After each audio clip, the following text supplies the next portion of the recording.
Let's get to the Lapsus story. So last week, apparently Microsoft and Okta is also a single sign-on provider, got apparently hacked by the Lapsus group. And yeah, so their impact, according to those companies, was not that large.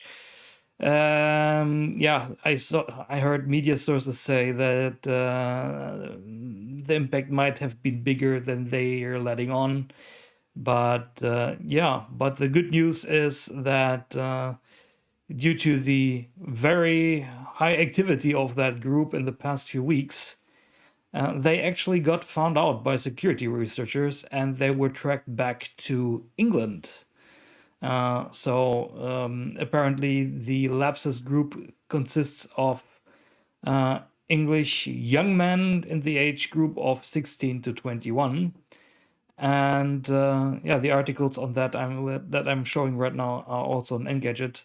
Those are linked in the show notes for details. So if you want to get those, head over to my blog bnonet.com and you will get the latest show notes, and you can read all the articles.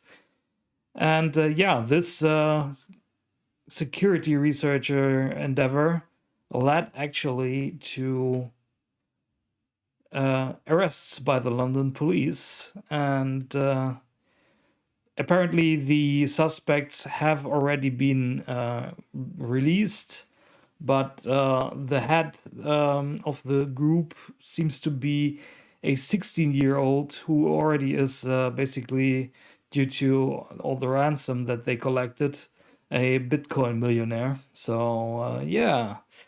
So nothing Latin America. As I said in last episodes, calling themselves Lapsus and being from Latin America, that did not smell right. I was a bit curious about that name, and now, yeah, it's a bit obvious that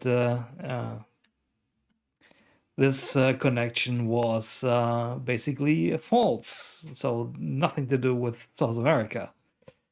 And yeah, it will be now interesting to see how the situation is handled and if the charges to these teenagers persist, or if there is going to be other developments on that story.